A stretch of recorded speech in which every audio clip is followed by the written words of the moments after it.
Hello, Stan. George, how you doing? I'm doing pretty good for an older man. For an older man.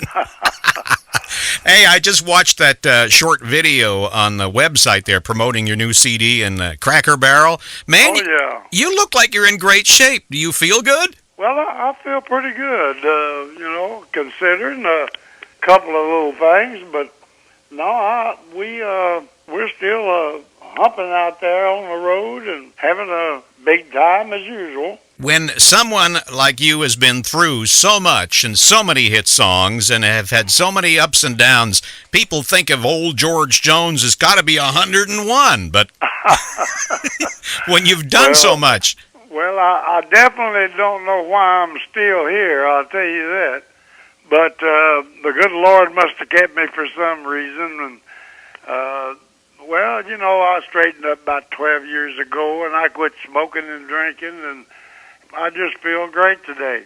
Yeah, if drinking don't kill me, or memory will, right? Yeah, that was them old sad drinking days. Yeah, do you think that the kind of life you were living back then really added a little extra emotion to some of those songs? I definitely think so. I think that was the type of songs, though, I really love to sing. But by doing them, it even made myself sadder, And you'd really get lost in a dungeon there if you didn't watch out, and which I did a few times. Well, there's no doubt in my mind and in the mind of most country fans that He Stopped Loving Her Today was probably the greatest country song ever recorded. Now, when you recorded that, I mean, you were probably at your lowest point then. Do you think that had something to do with that being as big a hit as it was? I think so, and that's one reason I was at my lowest point, and that's one reason I carried the song almost a year before we went in and recorded it, because I had to get myself in better shape, so to speak. But anyhow, it stayed on my mind every day, and I knew there was something there, but I thought it was just too sad, Well, it was the right kind of sad. Well, it sure put a hush on my mouth, I'll tell you. Did you feel like after, let's say, as soon as you finished mixing the song or finished doing the vocals in the song, did you think that maybe, man, we got something really special here? Or did it take a long time to really come to that realization? Well, carrying the song and it on your mind every day for almost a year, I knew there was something there, even if it was just pointing fingers at me or something. But when a song stays on your mind like that every day, there's got to be something to it. And normally you would admit that, well, I got a hit because this thing won't go away. But I didn't really realize it till we put it down in the studio. And when it played back, my Lord, it made tears come in my eyes. And I said, well, it's just too sad. I told Billy Sherrill, my producer, I said, Billy, it's just too sad. Well, he said, trust me. And I said, well, I'll bet you $100 and I can't lose either way.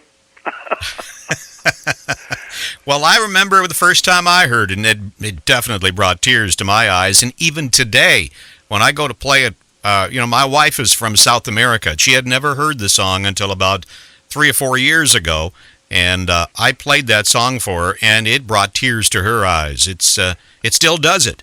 Well, it certainly does, especially to the ones that, unfortunately, this has happened to in their life.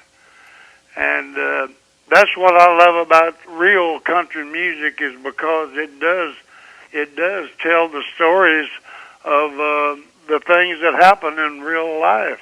It really touches people where they live, Well, sure it does. I mean, it gets right inside of you. You have some pretty strong opinions about country music today, don't you? Oh, I don't have real strong ones.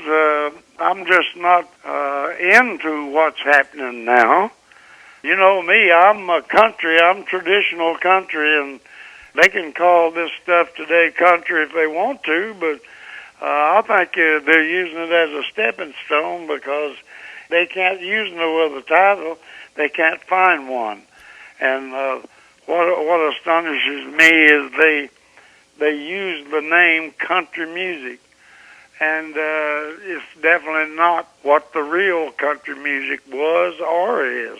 You know, the big dogs come in here and wiped out traditional country music. They shut us, the older artists, completely out of the music part, out of the charts, out of the radio.